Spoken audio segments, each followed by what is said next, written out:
Bismillahirrahmanirrahim.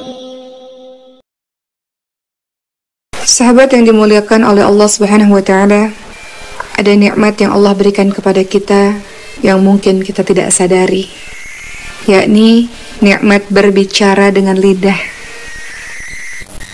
Lidah ini, lisan kita ini adalah penterjemah dan pengungkap isi hati.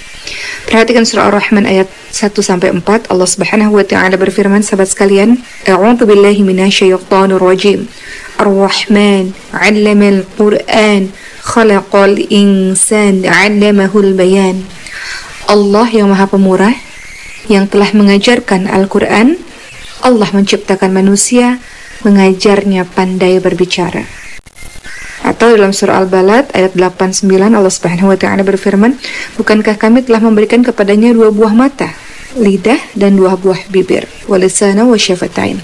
Jadi nikmat yang sering kita lupakan yang Allah berikan kepada kita adalah nikmat lisan ini, kemampuan kita untuk berbicara, untuk menerjemahkan isi hati kita. Mari kita lihat teman-teman sekalian apa sabda Rasulullah SAW berkaitan dengan lisan ini. Pernah ada seseorang bertanya kepada Rasulullah, ya Rasul, apakah atau sesuatu apa yang terbanyak yang dapat memasukkan manusia ke dalam syurga? Maka Rasulullah SAW menjawab, takwa kepada Allah dan akhlak yang baik.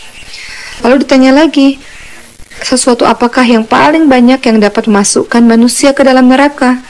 Lalu Rasulullah SAW menjawab, mulut dan kemaluan. Dalam hadis lain, Rasulullah juga ingatkan pada kita semua, barang siapa yang dapat menjaga lisan dan kemaluannya karenaku, maka aku akan menjamin untuknya syurga. Jadi, nikmat lisan ini dipergunakan dengan sebaik-baiknya, karena kalau tidak, ternyata paling banyak orang masuk ke neraka, salah satunya karena tidak memperhatikan apa yang keluar dari mulutnya. Lidah itu sesuatu yang tak bertulang. Kita mudah mengatakan sesuatu tanpa memikir dampaknya terlebih dahulu. Sehingga alangkah lebih baik kalau kita berpikir dulu sebelum kita mengeluarkan kalimat demi kalimat. Karena bencananya luar biasa. Bencana lidah itu luar biasa. Apa saja sih bencana lidah, bencana lisan itu apa saja sih teman-teman sekalian? Pertama, ia akan menjadi bencana yang luar biasa kalau kita gunakan lidah atau lisan kita ini untuk berbicara yang batil atau yang sia-sia. Lidahnya tidak dipergunakan untuk hal-hal yang positif. Lidahnya untuk berdoa kepada selain Allah, atau lidahnya digunakan untuk berdusta atau bersaksi palsu.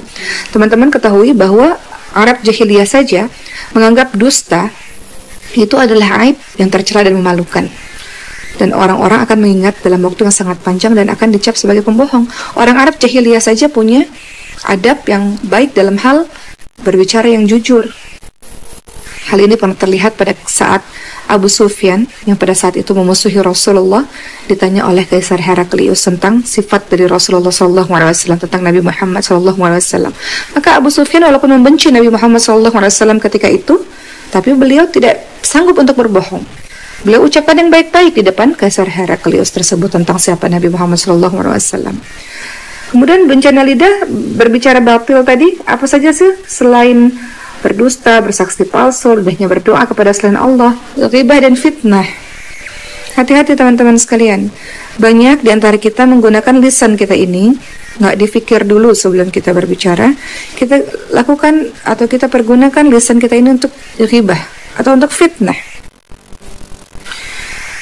Hal ini pernah terjadi juga teman-teman sekalian pada kisahnya Siti Aisyah radhiyallahu anha, bagaimana beliau difitnah.